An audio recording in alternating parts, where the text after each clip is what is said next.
Hello everyone. This is a listening exercise for my students, especially if they are fans of Star Wars, because I want to talk about the series Obi-Wan Kenobi, which ended a few days ago. I'm going to talk about my impressions and some specifics about the series, so consider this a spoiler alert. Now, we know from the trailers that the series is set 10 years after Revenge of the Sith, because we know Luke Skywalker and Leia Organa are 10 years old. Now, in the first episodes, we see Obi-Wan Kenobi like beaten, overwhelmed, tired, and maybe overprotecting Luke, because when Leia Organa asks him or begs him to look for Leia because she had been kidnapped. She had been kidnapped by the Inquisitors. He tells Bale that he's retired. He's getting old for those duties, but he accepts to look for Leia. We saw that Riva is commanding this hunt on Kenobi, and she looks like she's obsessed in finding Kenobi, even more than Vader. And she manages to kidnap Leia.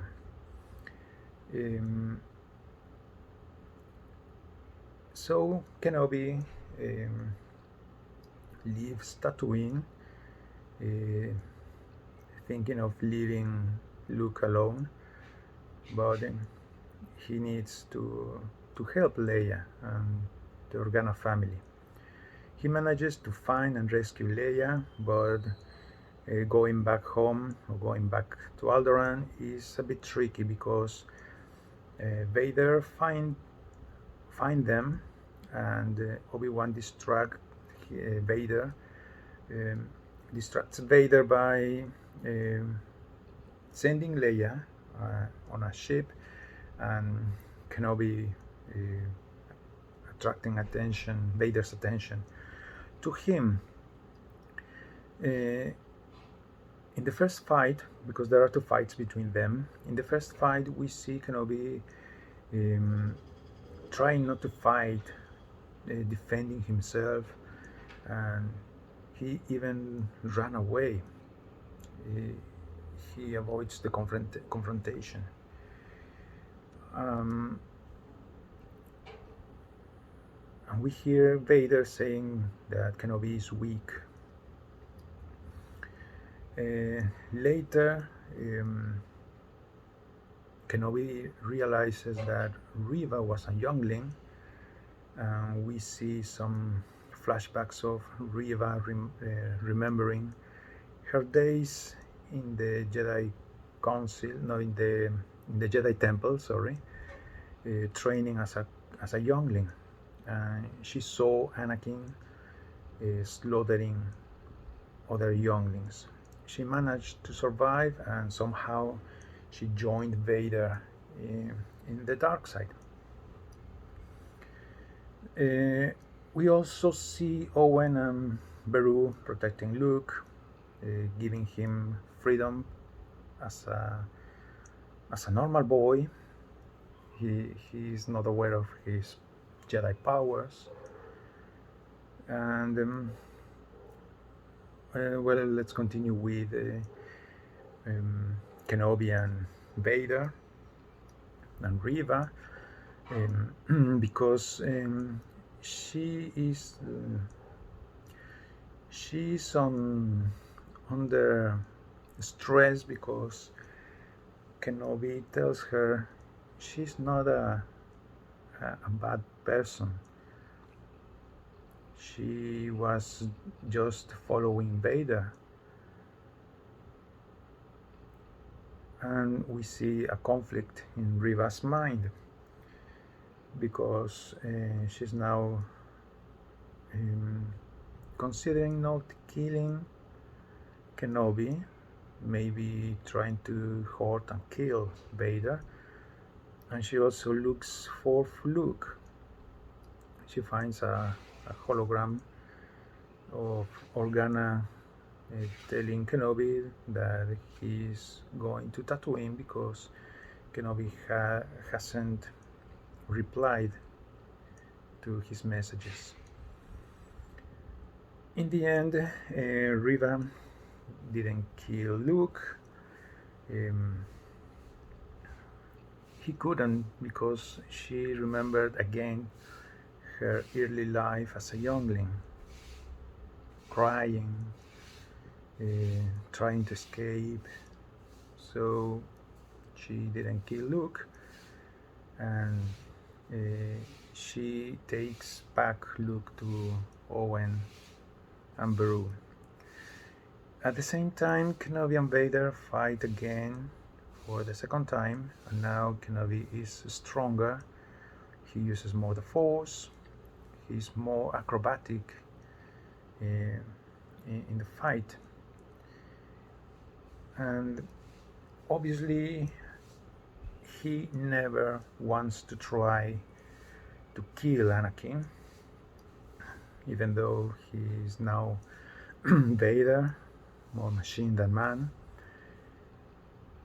But he manages to break the breathing system on Vader's chest, not with the lightsaber, but the back of the lightsaber, so we can hear Vader wheezing, breathing heavily. And there is also an amazing strike from Kenobi, hurting Vader's head, and we can think that's the scar we see in episode 6. There is another reference to episode 6 when, after Vader tells Kenobi that Kenobi didn't kill Anakin, but Vader killed Anakin. That's a relief for Kenobi. He knows he failed in his training, but somehow he's freed from thinking that he had killed Anakin. There is even another reference to episode 6 when Kenobi says, "Then my friend is truly dead," like Luke says to Vader, "Then my father is truly dead."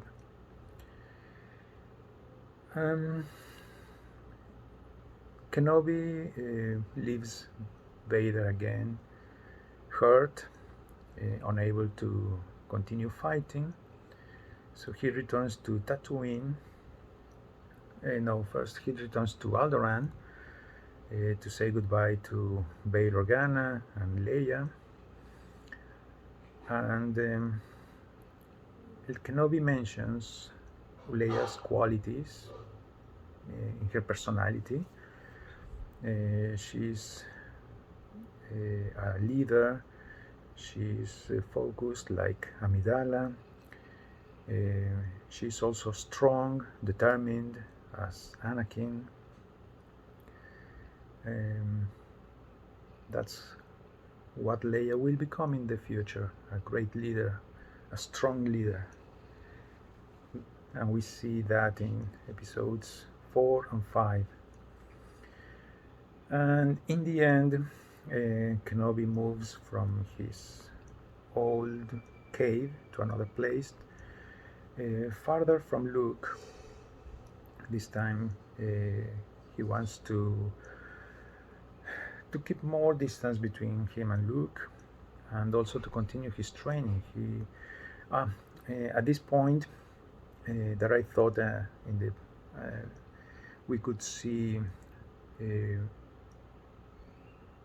Kenobi training with Yoda and Qui-Gon, but that didn't happen. At some point, Kenobi is looking for an answer. "Master, I need some guidance." But there wasn't a reply.